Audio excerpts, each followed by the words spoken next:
guys, good morning, afternoon, whatever time you're watching. Welcome or welcome back to my channel. For today's video is very exciting because I haven't been doing a makeup tutorial on my channel. So for today's video, as you can see on the title above, we will be doing a summer glowy makeup tutorial or look plus Foxy Eye makeup tutorial. So I really wanted to combine that too because Foxy Eye is usually incorporated with like heavy makeup using foundation and such. So I wanted to do like a summer glowy makeup tutorial. So if you want to know how I do it, then please keep on watching. And please don't mind my nails. Dalawa na silang sira, guys. I know, and I will be changing my nails, pero for the sake of this video, dahil naka-neon din ako, so sinagad ko na ang pag-green nails ko. Starting off with the first product, I will just be putting this Mentholatum lip balm para lang ma-moisturize yung lips natin as we do the makeup. I love this lip balm because meron siyang menthol effect. I just feel like it really hydrates my lips, or it really does the job. The second product that I will be sharing with you guys, I've been abusing this lately on my makeup routine. This is the Lux Organics SPF 50 PA+, UVA/UVB protection, Aqua Daily Sunscreen, broad spectrum with aloe vera, centella asiatica, and calendula extracts, lightweight, non-greasy, and no white cast. What I love about this, kasi it acts like a moisturizer to me because it's water-based siya. Hindi siya yung like yung cream type, like yung nagkakaroon ng white cast and malagkit. Mabilis siya ma-absorb nung skin ko. This really reminds me of my favorite moisturizer, which is the Aqua Moisturizer. Kaya I've been loving this because it's like a 2-in-1 product. It's like, it acts like a moisturizer and a sunscreen. Ayan o, yun yung itsura niya, guys. Nagiging water siya. So enough with the blabbering. I'll just apply it onto my skin so you guys can see. Pat it onto my skin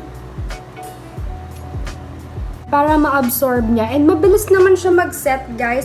I will not be putting foundation. I will just go straight into concealer because I'm not a foundation type of girl. I'm more of a concealer or mga BB cream. So I will be using this Maybelline Age Rewind concealer, and I'll just put it on the areas that needs to be covered up.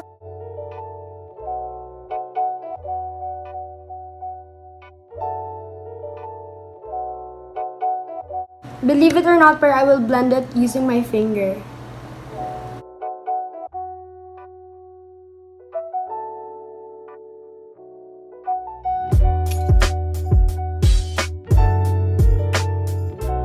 Now I'm done putting my concealer, so now let's proceed with the brows, and I will be using the no other than Caroline Best Brow Liner in the shade 2. I've been abusing this product and nakakailang bili na ako neto, guys. This is my favorite.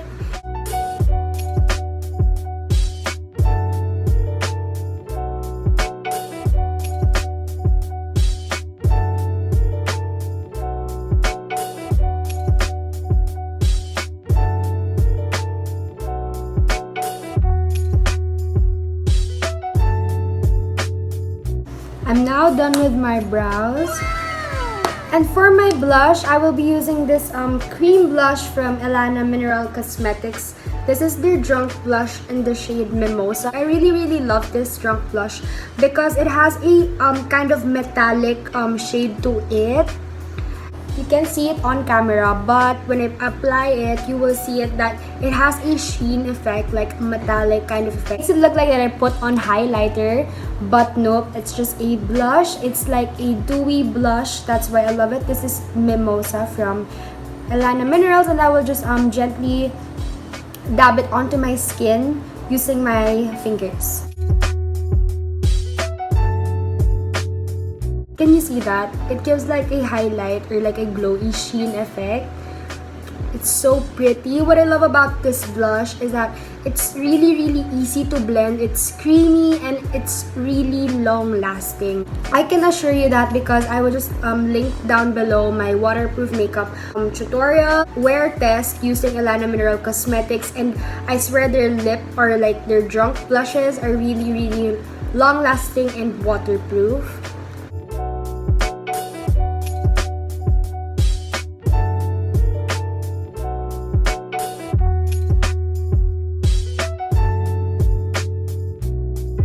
Did you see the effect on my face? Can you see that? Parang siyang may sheen, like a glowy effect. on my skin, which is I'm really obsessed. That's why if you guys are asking me what is my go-to cream blush, I would say this one. Ever since I got hands on this, I can't stop using it. I have two shades. This is Mimosa and I think I have Paloma right there. Pero yon medyo mas matte siya compared to this one. This Mimosa, it has a sheen or like a glowy metallic effect on my skin, which makes it look like that I have a highlighter on, but I don't have yet, and it's so pretty. Okay, let's proceed to the next product. I will be using this e.l.f. Cosmetics, this natural glow stick. Similarly to this cream blush, it also adds a dewy highlighter that isn't that glittery. This doesn't have glitter, it just makes it look like it's just wet, which is I really love. So can you see that? Para lang siyang basa. It's not sticky and it's not that heavy. Sobrang ganda, as in instant glass skin ka. I'll just gently blend it using my fingers.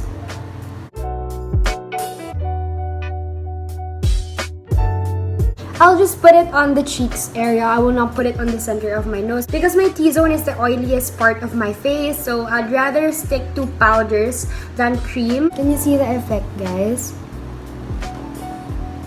So let's proceed to the next product. I will just be setting using this Fashion 21 two-way cake with papaya extract in the shade number 2. Lock all the products together just a little bit so that we won't disturb the product that we put onto our face. And now let's proceed to contouring. Since we're doing a fox eye makeup look, we want everything to be like lifted, pero hindi naman super exaggerate, just a light contour lang naman. I will be using this EB Advanced Face Trio. I will use this contour shade. So yun nga, nabanggit ko nga na mag-fox eye tayo, guys. So we want it to be lifted. Instead of putting the contour right here, I will bring it just a little bit higher so that it will give an illusion that it's just lifted. You get me? Like parang, basta yun.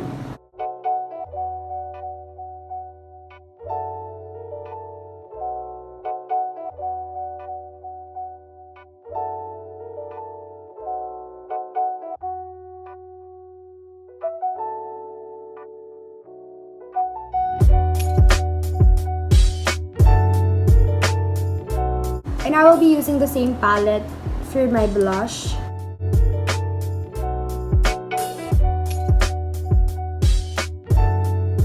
Before we do the highlighter, I will just go straight into the eyes and let's focus on that fox eye makeup. So let's start. I will be using this Essence I Heart Stage eyeshadow base so that the eyeshadows will really pop.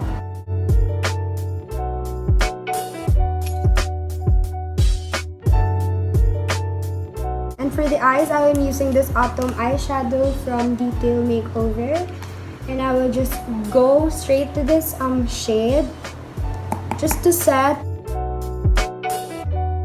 Now I'll be using this dark brown shade, this Harkini shade, and just put it onto the outer part of my eye just to smoke it up a bit. I'll be using that shade to put a wing just to start off so that I know where I will be bringing all the shadows. I'm using this amber shade just to bring it in.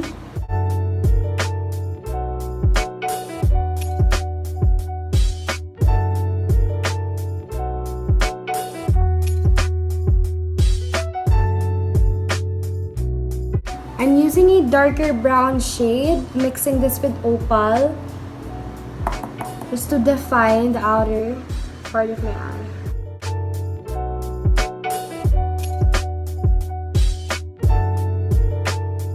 Now I'll be going back to the same concealer and just clean it up a bit.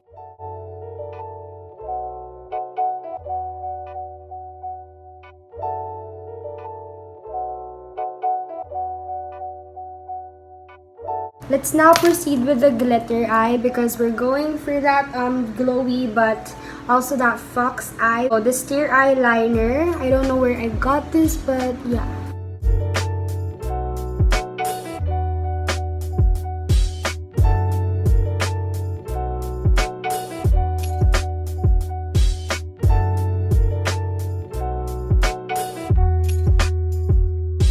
Now, let's proceed with the eyeliner to get that snatched fox eye makeup look para mas maging lifted pa yung eyes natin. I will be putting a black liner. I am using this Hyper Sharp Power Black by Maybelline.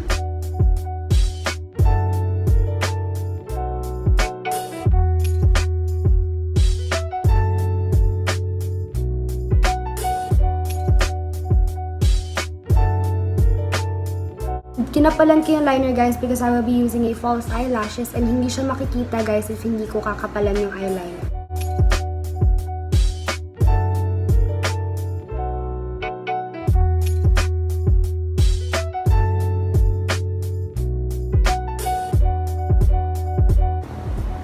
Now we're done with the eyes. As you can see, I really look different with that. Literal na nagmukha akong fox. Transformation, guys. Now, let's proceed with putting on my eyelashes para makita natin yung difference. Now, I will be using this mascara. I will be using the Fashion 21. Since we're going for a fox eye talaga, nakita nyo naman talaga yung naging difference sa aking mata. I will be using this kind of lashes, yung parang medyo mas flare out yung dulo niya, just to give an effect na parang mas mahaba or mas makapal yung lashes and para mas maging lifted yung itsura nito, guys. Now, let's proceed. Natapos ko na rin ilagay yung falsies ko. Moving on with my highlighter. My current obsession is this from moone.beauty. If you guys are asking what is my body shimmer or like my body glitter, I'm using this moone.beauty in the shade Stardust, and for my face I am using this moone.beauty in the shade Moonlight. So ito yung gamit kong body glitter or like shimmer sa akin, and I will be using this Moonlight naman.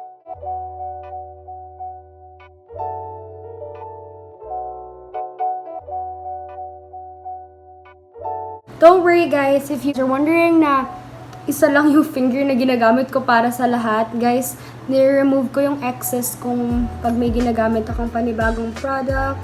And for my nose, I will be using this Spice Cosmetics in the shade Aura Glow.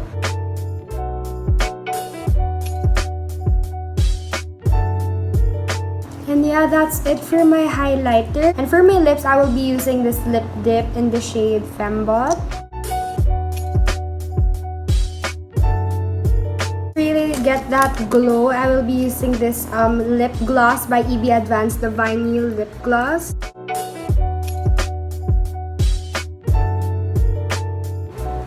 To set my face, I will be using this Glass Skin Glow Cooling Facial Spray by Alana. So this is the final look, guys. I really hope you like this video. Naninibago ako sa eye makeup ko. Comment down below kung bagay ba sa akin tong parang like a foxy look. Nag-add lang ako ng accessories just to give a whole vibe to the look. Yeah, that is it, guys. Don't forget to like, comment, subscribe, and hit that bell button to get you notified every time I post a new video. And I'll see you on my next one. Bye!